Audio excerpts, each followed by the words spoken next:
Welcome back to Rethinking Politics, episode 45. In last episode, we talked about a lot of the tension between the two parties and about the lack of trust that has built up between these two sides and some of the causes of that lack of trust. And we primarily focused on conspiracy theories and how the conspiracy theories, especially on the right, lead to the right being completely unable to trust or engage with the left because of how they view them, in large part because of these conspiracy theories. And we really enjoyed that, but we felt like because we spent so much time on that, we weren't able to cover so much more. And so we want to go into a little bit more, and this time focus on why liberals have a hard time trusting or engaging with conservatives. To begin with, I want to point out one broad concept that most of you have probably heard of, the idea of an echo chamber. An echo chamber is a place where, and physically speaking, an echo chamber is anywhere where you can speak and you hear your echo, right? An echo chamber is, you could design a place and label it an echo chamber that's particularly good at that. One of the interesting trends that sociologists and people who study politics have noted recently is that people appear to be more and more put into echo chambers. And in comparison to past times where you've got, 5 or 6 major newspapers and everybody reads them or is at least vaguely familiar with them, right? There's a few channels, everybody watches all of them or at least some of them. Then everybody has a shared culture, a shared set of ideas from which they base their claims, and then they go from there. But it's become much more fragmented at this point, and it's become much more catered. If you want to read news about a very specific thing from a very specific perspective, at this point in time, you can find it. And you can find it on the internet from anywhere from a major website to a fringe website. And you can cater the information that you receive. Now, a lot of people believe that that's the heart of the problem. That's the problem, that it's a technological issue that as we've developed, we've become more fragmented and more isolated and have easier access to the things that confirm our own bias and therefore seek those things and so on. And no doubt that plays some role. As you go and you watch your particular news stations, you'll find that they likely, if you haven't chosen deliberately otherwise, they likely confirm your biases. They tell you what you want to hear. They demonize people who disagree with you. They don't give any credit. They never back down or back off of their statements. They claim they were misunderstood when they're wrong, and so on. And you'll get lots of videos today where you can go and you can look up and you can see someone like, you can see a liberal or Republican, and where you can see a liberal who goes to a Trump rally, finds the least well-informed, most racist person there, asks them a series of questions, and says, "This is Republicans," right? And then you get the opposite. You get the Republican who goes to New York, who goes on the streets and starts asking people basic questions about the way government functions. And they have no idea and goes, "Look, this is liberals." And Republicans point at the dumb liberals and they laugh. And liberals point at the dumb Republicans and they laugh. And both of them have a good time, right? They walk away feeling more justified in their own beliefs and in their own skewed perspective of the world. And to begin with, let me just point out to do that, I think is an evil thing to do. I think to do that is a dishonest, misleading, cowardly thing to do. To go and define the worst in a group of people, or even the worst in a single individual, and to act like that is representative of the whole, is a terrible thing to do. And people who do that should stop, and people who watch those things should stop. Because the consequences are not merely that you have a good laugh at someone else's expense. This is not mere comedy. The result of this is that we have a natural tribalism already. You have the people you identify as your kind. You have your group. Again, we've mentioned this before. This is not on racial lines. That's what people have argued, that your tribe is people that look like you and act like you. That's not true. Your tribe is the people you generally engage with, which may have a tendency to parallel that, but it's not that specifically. You have this natural tribalism, and that natural tribalism makes you uncomfortable around things you're unfamiliar with. That should come as no surprise. When you're in the unknown, some people really love it, right? Some people have a natural desire to be with new things and experience new things and be in the unknown. But even then, they're going to be less comfortable, and they just like the thrill of it and things. And it's really easy to take that discomfort and to turn it into fear and distrust and hate. And things like those videos Dan's talking about lead right into that, and they help turn that discomfort into fear, into hate, into disgust, into, I mean, in many ways, what those videos do and what the echo chambers do, not just those videos specifically, but these echo chambers in general, is it's an easy way to dehumanize your opponents. And we're talking about both sides here, because both sides do it. Everyone has the opportunity now, because of technology, as Dan said, to live in that echo chamber. You don't have to, but it's very easy to stay there. And when you're there, life is very easy because your ideas aren't being challenged. Your ideas are being supported and being nurtured and being praised for having those ideas, which everyone enjoys. Right. Everyone enjoys all of these things. So it's incredibly Right, you're comfortable. regularly patted on the back for it. But the price for all of that is the language of these echo chambers makes it such that the ideas of anyone who's not in your echo chamber become so estranged as to dehumanize them. You can't even comprehend a rational explanation for why they believe what they do. You can't comprehend why an honest-to-goodness human being would believe the opposite from what you believe. And that's how you reach where we are today. And that's part of what we are talking about with the conspiracies, is that the conservatives are so convinced that the left is just completely insane that the only explanation is that there are all of these conspiracies that justify them behaving so insanely. Because otherwise, why would so much of the world be working against what is so clearly the correct answer? Right. It gives them, as we said in the last episode, it makes them either stunningly ignorant, dangerously ignorant, or working with actual malice. And that's not just the way Republicans read liberals. That is the way liberals read Republicans, right? They look at the policies and they say, the only reason you'd support this is you are incredibly naive to the world, dangerously so, or you are deliberately evil. And either way, you are a problem. And there's no reasoning with you. There's no help for that category. You have to just fight them. You can't reason with those people. You can't work with those people. You can't compromise with those people. They are, as Brad was saying, less than human. Campaigns that make people less than human are common throughout history. The most obvious examples are in regards to race. But in every war, you'll see bits of it. You dig into the history of World War II and you listen to the way Americans talk about the Japanese, or the way that Americans talk about Germans, and the way Europeans talk about each other, right? Their neighbors, they share a border with them. And in around wartime, all of those things are escalated.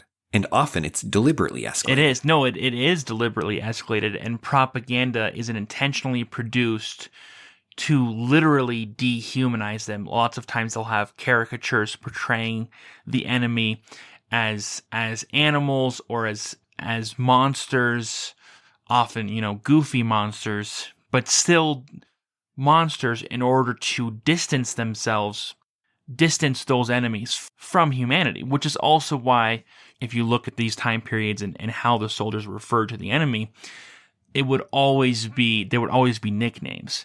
There's different slurs for the enemy that once again are an effort to dehumanize the enemy, because it's hard to kill a person. It's hard to reach a point where there's no compromise. You can hear stories about World War I where these soldiers are fighting for no reason and they're stuck in these trenches, and they quickly reach a point where they stop hating the enemy and they start hating those who put them there, which is why you have things like the Christmas truce where they stopped fighting and played sports together and ate and drank with the enemy, because they realized these people are not our enemy.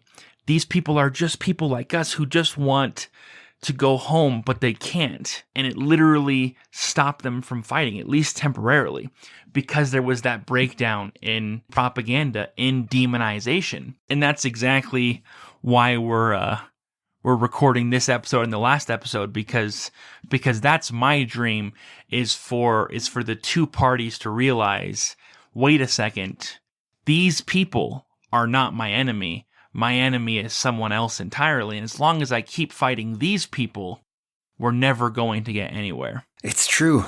And it's why so much of politics feeds itself and just makes politics worse as it's practiced today and as in the way that most people engage in it. As we said, we were going to talk specifically about the bias of liberals here in this episode because we'd focused on conservatives. Conservatives are shifted with the election, with COVID-19, towards conspiracy theories more so than they ever have in the time that we've been following politics, and perhaps more so than ever. Whereas the Democrat bias against them is very different. Now, there is an element where, because of their ideologies, they have different things that they distrust. Right? Conservatives have a tendency to distrust government based on their political theories. And liberals have a tendency to distrust businesses based on their political theories. And both of them both have good reasons to distrust. There's good reasons to distrust both, but they emphasize their one, and and Republicans always paint businesses as the solutions. Democrats always paint governments as the solutions. But that's not necessarily the source of the bias here. That is an actual difference in political ideas just manifest without much nuance. The way that Democrats tend to demonize Republicans makes a lot of sense when you see the progression that often happens. And we've talked about this before, where you move from a small city to a big city. A lot of America is rural. A lot of America's population is rural. They get educated at the university, because that's the direction social pressure has been pushing people for a long time. Like you can't go to a public school without being told on a regular basis that the future is in college for all those who can go. And they go to college. They learn all kinds of things that they didn't know. They learn that their parents have a number of superstitions, essentially. And they have a number of traditions they've picked up from their family that are based on those superstitions. Some of them have a religious basis, and they may take the step that many have taken in academia lately, where they become full-on atheists or agnostics and they reject religion categorically. Even if they don't, they'll find that their parents didn't know everything they thought they did. Now, of course, this is a perfectly ordinary experience. But for people with a certain temperament who are already pushing against things, the people who by temperament are looking forward and are open to new experience, the temperament that in a lot of cases is merely what the Progressive Party is, just as the Republican Party is a temperament that focuses on tradition. This group sees this as a revelation that proves that all of their biases were right. Just as a Republican might go to university, right, and see all these corrupt things and confirm their biases. This group sees this as a revelation. And with the revelation that the most educated people that they have met, the most brilliant minds they have encountered, agree with them on all their biases, they assume that stupidity is the primary problem with Republicans, and that it's a lack of education. It's a belief in these superstitions, that they're behind the times, right? They're living out there on their farms, and they're in this kind of caricature of what a Republican is and where they get their ideas. They have science and data on their side against the superstitions and traditions of their fathers. And if you can't taste the arrogance that would breed in you if you believed that, the way that you would view your opponents as intellectually inferior, right? If you thought that myth was the way things actually were, that the universities are offering pure truth, you are taking that truth and it's countering the traditions that you grew up with, and now you see the world clearly and they don't, and you have to enlighten them, right? That's your task, is to enlighten and show the Republicans the truth and the error of their traditions. And you can see that written all over the COVID-19 pandemic and how they acted. The way that science was touted as this thing that explained X, Y, and Z, and anyone against X, Y, and Z was counter-science, despite the fact that X, Y, and Z have now fallen. Like, science had proved there was no Science had proven that lockdowns were the way to go, despite the fact that prior to this, science had actually shown the opposite, as we talked about in our episode, the pandemic guidelines. We had pandemic plans based on scientific studies, and they indicated things other than that. But as soon as political necessity came in and the liberals were on one side of this political battle, they assumed science was with them. Even when it wasn't, Mm-hmm. they assumed that the reasonable people were all there.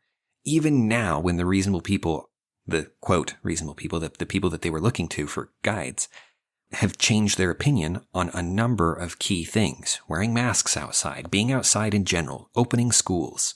Whether it was caused by animals, which they were 100% sure it was, despite the fact they didn't have the evidence to prove that at the time, or whether it's come from a leak, which is looking more and more like the most likely, which has always been the most likely explanation, but which is, as the other hypotheses have been falsified, is basically the only remaining explanation with any significant evidence to it. The important thing, at least for me to remember with COVID and how the left acted with regards to COVID, is not just that they knew they had science on their side, but because of that knowledge, that arrogance, that science and facts were on their side, was the complete and utter dismissal of any naysayers, any disagreement. Yeah. Didn't just mean that you were on the wrong side, but it meant that you were just stupid. And you could see that not just in terms of you can look at, the scientific articles that were posted on CNN and many other mainstream sources, dismissing the many people out there who were arguing anything contrary to the main narrative. And all the way down to the micro level where individuals were so dismissive of any alternative because they already had the right. And that's where that intellectual arrogance stepped in. Because the thing is that science, we use the word science a lot, but science is about the discovery of truth. Science is about learning and understanding and experimenting and growing. But intellectual superiority is not about any of those things. Intellectual superiority is not about learning. It's not about discovery or experimentation, because you already have the right answers. When you have the right answers, you no longer are looking for anything else. And as soon as you reach that point, it's no longer even about science. It's about something else. And that's what you see. A great example of this dichotomy between the intellectual superiority of the left and the conspiracy theories of the right is if you go back to the debates last year between Biden and Trump. They were great archetypes for these two ideas, because when Biden would get up there in those debates and talk, he was so dismissive of anything Trump said. Like, he would shake his head constantly like, oh, Trump, you poor orange-headed fool. If only you knew any of the truth, you would have a chance here, but you just don't. And then Trump on the other side was like, Biden, everything you say is a lie. Everything the mainstream media says is a lie. And I'm the only one who has the truth because I look outside the box. And that's how they both talked in the debates, right. Completely talking past each other, because they're operating off of these ideas that do not allow for any kind of discussion, as exemplified in those debates. Those debates were so bad. Can we never reference them just because it hurts me physically to remember them? I'm just kidding. Whatever else happens, like if there's been talk that Trump will run again in 2024, and if it comes down to more debates between Trump and Biden, it's going to be really hard. It's going to be really hard. But the fact of the matter is that those debates do highlight how ineffective operating from either of these worldviews can be when it comes to actually communicating with someone from the other side.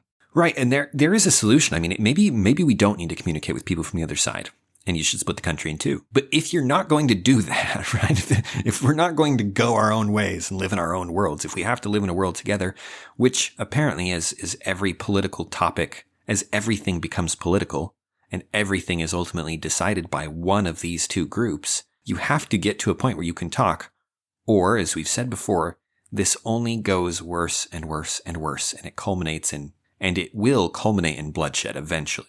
I'm not saying that's a near future thing. But if you think you can consistently demonize somebody while telling the other side, your teammates, that you are right about everything and they're wrong about everything and they're just evil and ignorant and we have to save them from themselves, if you don't think that eventually that leads to the kind of arrogance where you say, we're going to save them from themselves, even if it must be by force, then you should study some of the times where that has happened in history, because this is what it looks like in the early stages. Well, and Dan, as we've had these 2 episodes and we've talked about both of these sides, the more I look at it, the more I realize that even though the origins for these 2 worldviews and these 2 reasons to demonize the other side are so completely different. You've got this intellectual superiority on the one hand and conspiracy theories on the other hand. In many ways, they are very, very similar, especially in terms of the net result. The net result of both of these worldviews is that I have the truth and you have no way of reaching the truth, for different reasons, but I have the truth, and it's not that you're missing the truth, it's that the truth isn't even on the table for you. And as long as that's the case, there's going to be that disconnect. Dan, earlier you mentioned how Democrats see businesses as being inherently evil and how the Republicans see government as being inherently evil. And that comes up again and again and again in debates, in discussions, in legislation, and there never seems to be any way for them to get along because they're 2 diametrically opposed views. When in reality, the system that we have now is fueled by a relationship between government and business that is toxic and destructive. And that if you open your eyes and look at it, you can easily see, okay, none of this is good. This is all clearly a problem in terms of this relationship between business and government. But in order to see that and say that, you have to surrender your pedestal. You have to surrender your intellectual superiority or your intellectual superiority in form of conspiracy theory, which is fundamentally the same thing. And neither side's willing to do that. Yes, they would lose political points in some game that ultimately doesn't go anywhere. But Dan, I'm not talking about politicians here. My primary focus, for me at least personally, with these 2 episodes is about the individuals and the worldviews that we as individuals have and how that shapes how we view the world. Because when it comes down to it, whether you live in the United States or you live in, communist China or North Korea, governments stand and businesses stand.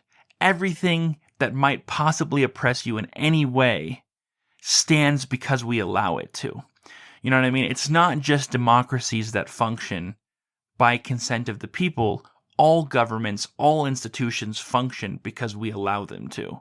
And that is as true here as it is anywhere else, which means that it's up to us as a people. And the reason we as Americans don't get anything done and continue to circle the drain consistently is because of this great divide.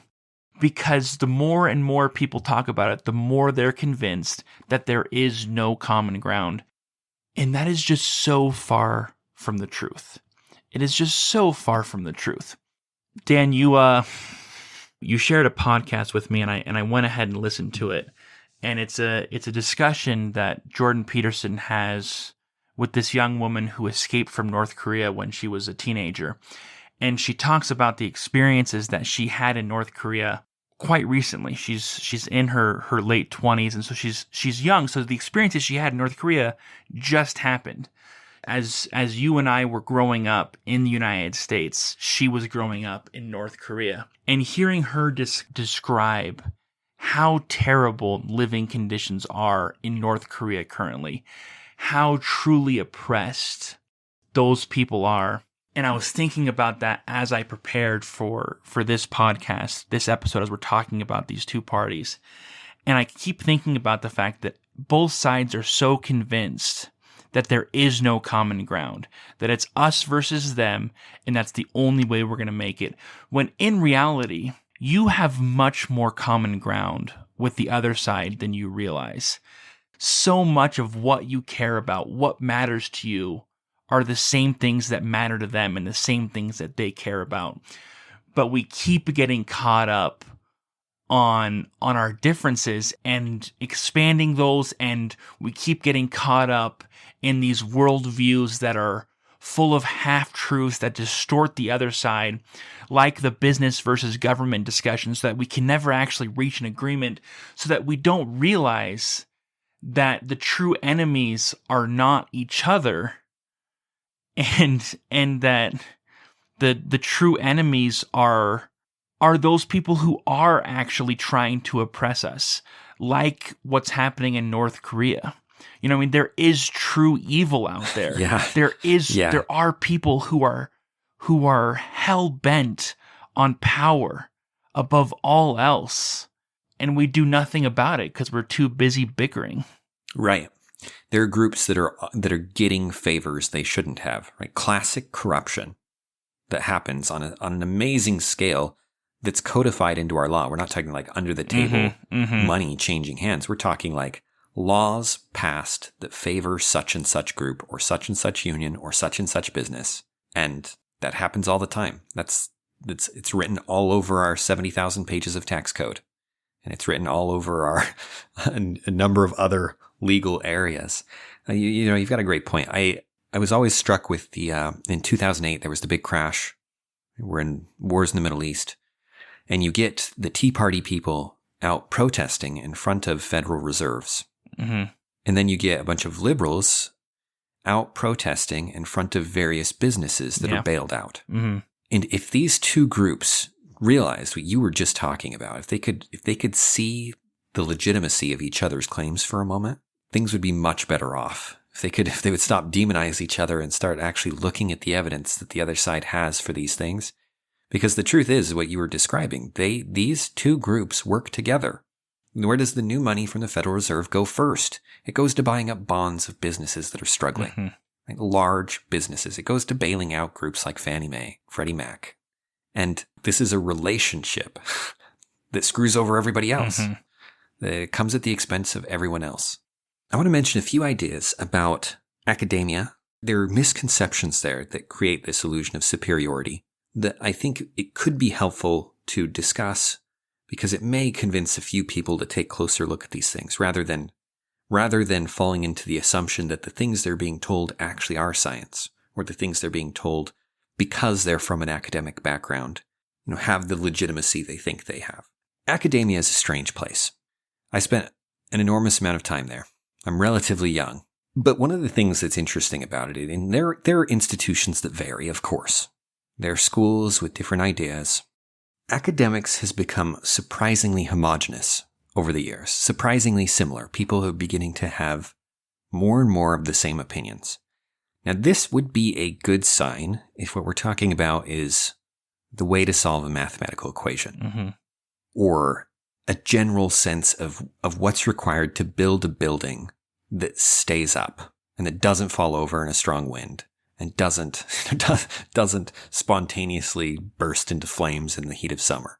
But once you start to see that in other areas... But Dan, before you even go farther than that, my wife is taking a chemistry class right now, and she's telling me stuff about it, and she's talking about the development of understanding what's going on inside an atom, right?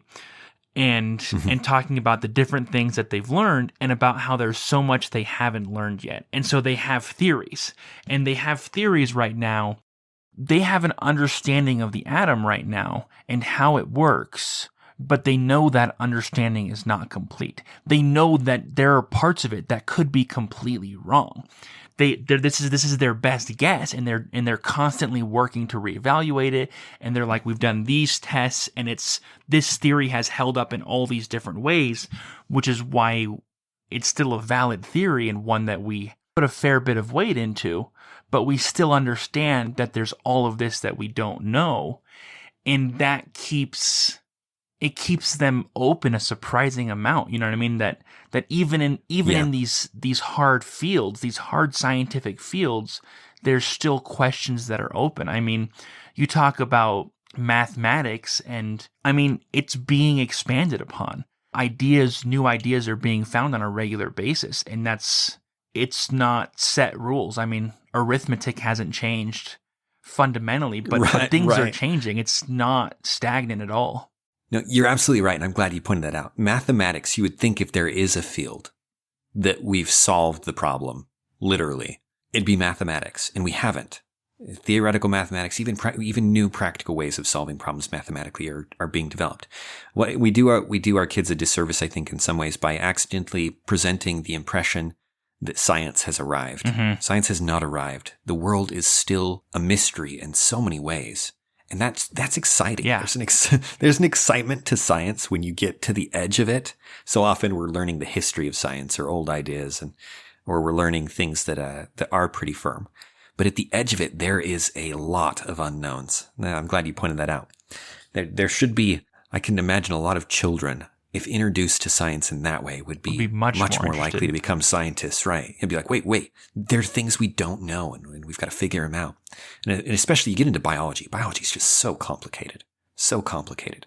But then you get into the soft sciences. You get into the realm of the humanities. You get into sociology. You get into psychology.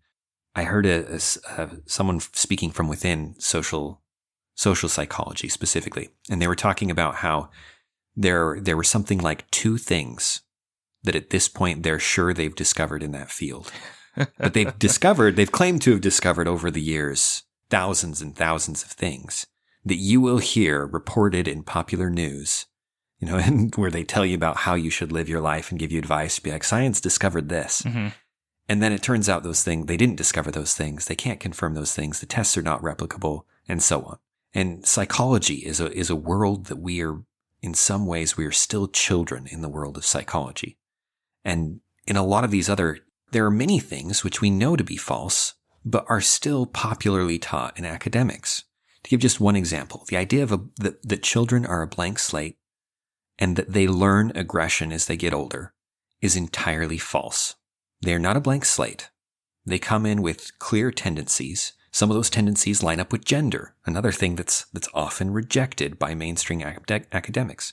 And aggression occurs so early in the child, you begin to develop the capacity for aggression and for anger as a baby long before you can speak. Infants get ticked.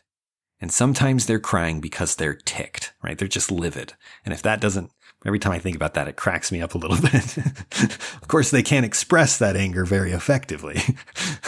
But toddlers have to be taught generally how not to how not to harm people and to be civilized per se.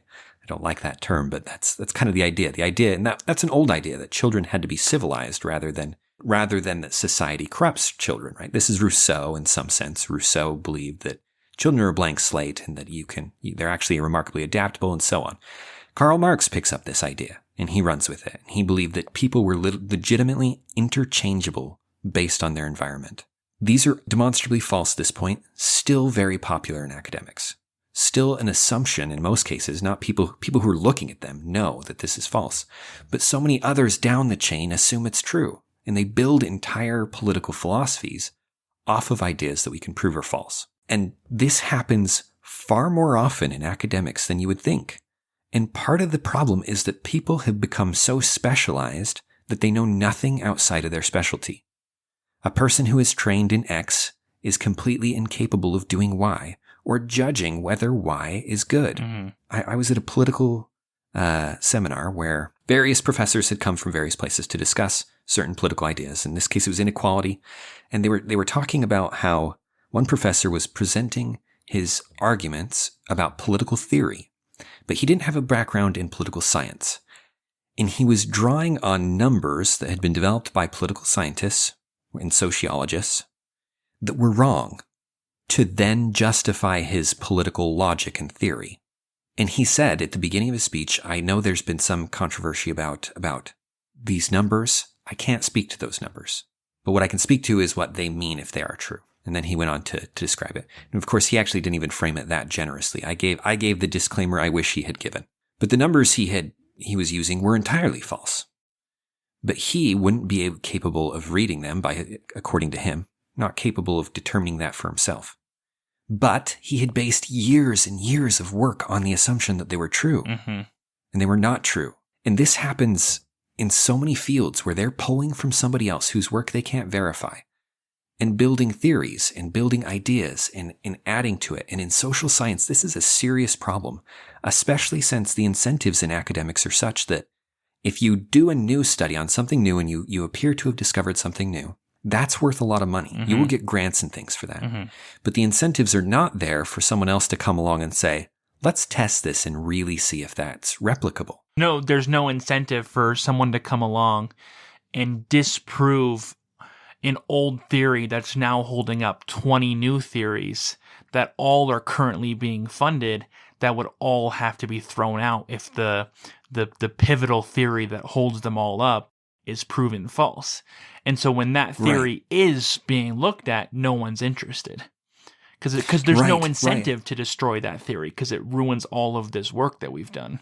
Right. This is why some of the basic ideas about racial bias have taken literally 50 years before people were like, wait a second, these original studies are not replicable.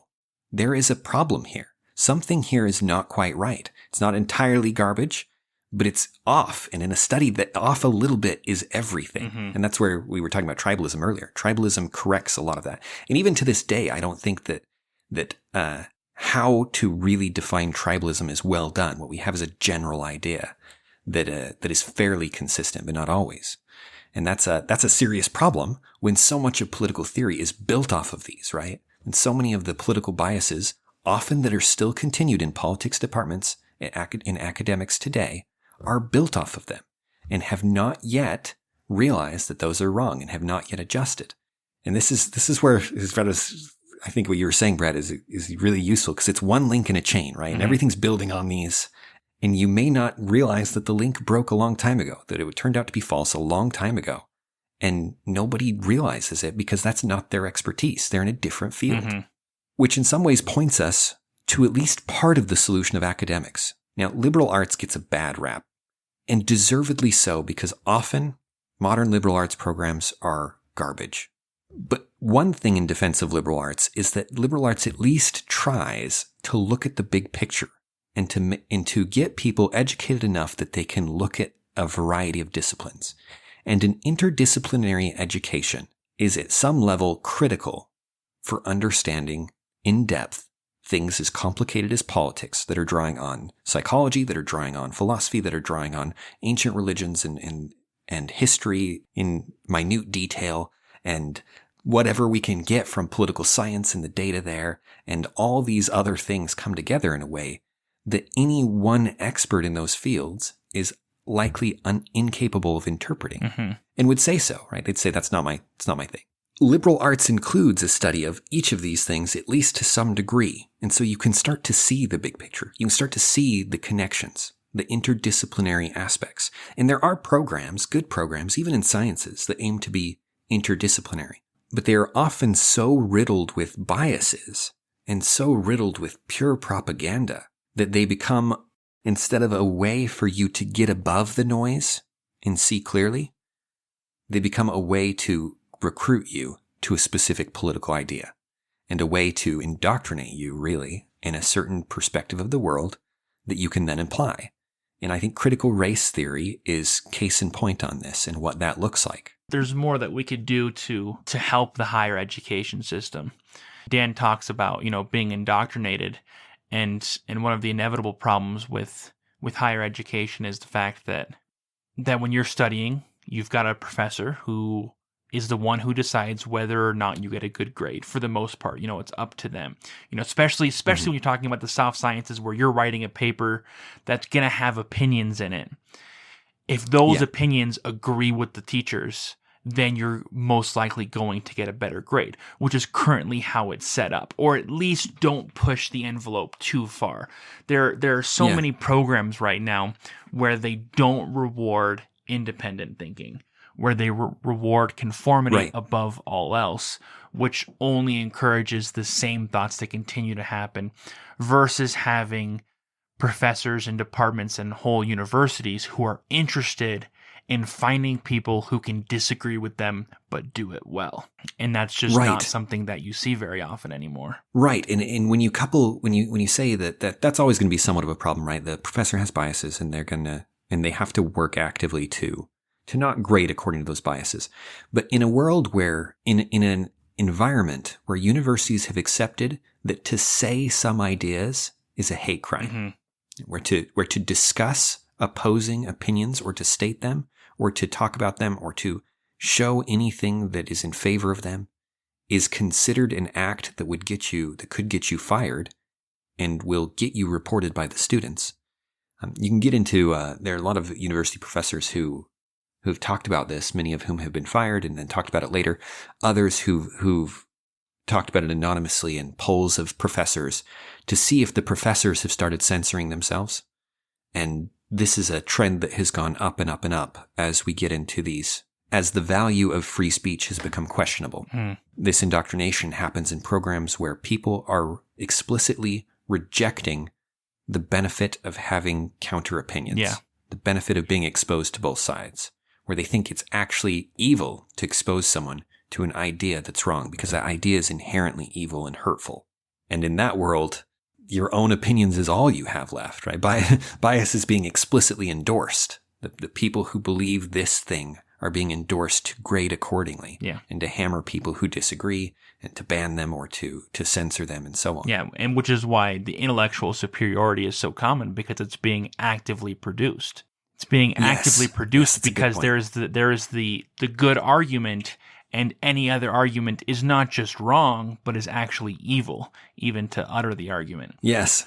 I knew someone who would intentionally challenge this, and I consider myself a generally open-minded person, but he pushed me in ways I didn't expect. You know, for example, he would raise the question, is slavery actually a bad thing?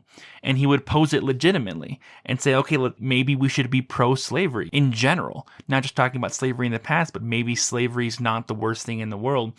And just hearing someone say that in person made me cringe a little bit, right?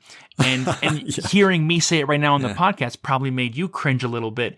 And that's what I'm talking about. That's the idea that is being proposed more and more often in universities, is more and more things are taboo, like slavery is, where even mentioning it, even having a discussion of it, is off limits. When in fact, we would all be better off having these awkward discussions, because when the thing truly is terrible, it's okay for someone to propose arguments for it, or vice versa, or however you want to, whatever the argument is, because there are plenty of reasons that slavery is morally, ethically, and in every other way reprehensible. Right. And so having someone discuss it is actually not a bad thing. And that's what we need more of, is being willing to have these discussions. When it's conversations like that, and I know the person you're talking about, I think. He's a mutual friend. Yeah. It is shockingly helpful. And if you haven't been in a discussion where someone is really pushing your assumptions and really is willing to challenge your arguments against them, and obviously this person didn't believe that slavery was good and wasn't making that case, but by pushing against it, what they do is they refine your arguments against slavery. They refine the clarity with which you can argue against slavery, your conviction that slavery is wrong, your capacity to explain it and to persuade others that slavery is wrong was all enhanced. Right. All of this improves, and none of this can come without an open discussion where the opposite side is presented and often defended. I found that a lot of my favorite professors of all time would defend the author we were reading, period. Right? They would defend him against all attacks, because everyone who reads a classic book or who reads a political book, what they see is what's wrong with it. But this author, these professors would then counter, and they'd speak for the author, and they'd go, no, look, this is what they'd say to that, and this is how they would argue that, and this is why what you think is the coup de grace, the finishing blow that makes it so you don't have to pay attention and you don't have to think, this casual way that we discard ideas we disagree with, is not going to be enough in this class. It's not going to be enough in this room, and it's not going to be enough to carry you through the world. Your biases and the 2 seconds of thought that you've given for most things is not going to be enough. And they made that very clear by often shutting down a number of students, not unkindly, but firmly, until they could get better arguments. And then the discussion would further develop. So that leads us, Dan, to what we believe is at least one solution, one cure, not just to intellectual superiority, but to the lack of connection and understanding on both sides. And that is legitimately and honestly engaging with people who disagree with you, because so few are willing to do it, because it is painful. It is not, it's, Dan talked about discomfort before, and discomfort just means pain. I mean, it's just another word for pain, and it is pain. If you've ever spoken in public, you understand that pain, even though it's not physical, is very real.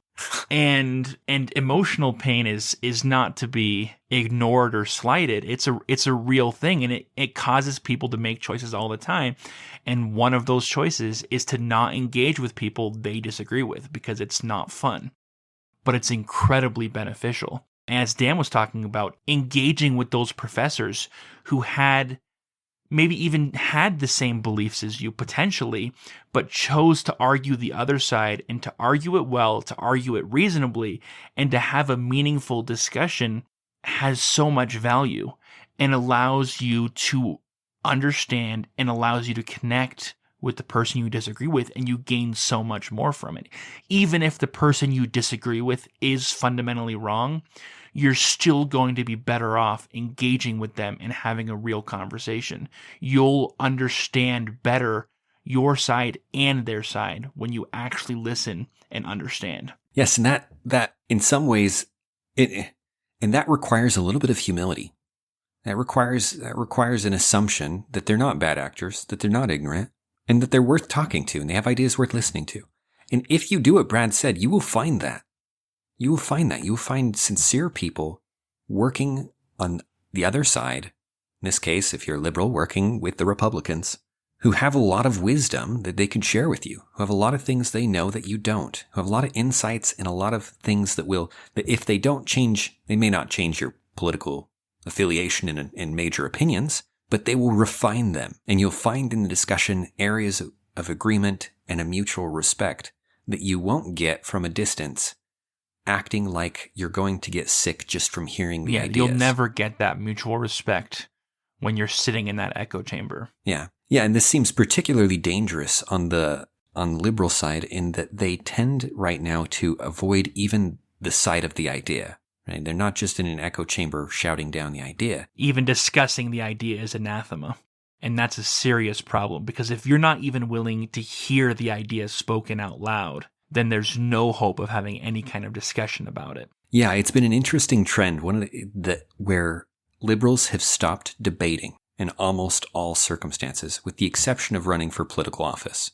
There are exceptions, but most of at least at the level of news, debates between them have stopped happening, and understandably so to some degree. I think the debates that they were having were not productive.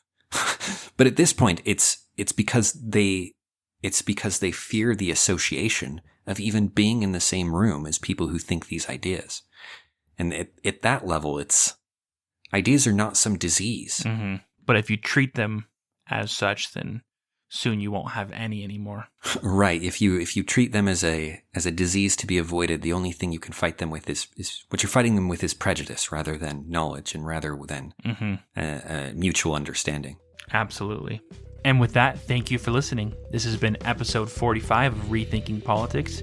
You can find us on all of the major podcast apps, as well as on our website, rethinkingpolitics.podbean.com, where you can reach out to us as well as support us via a link to Patreon. You can also email us at rethinkingpoliticspodcast@gmail.com, and you can reach us on all the social media apps, Facebook, Instagram, and Twitter, for any comments, questions, or anything you might want to say. We'll see you all next week. Till then.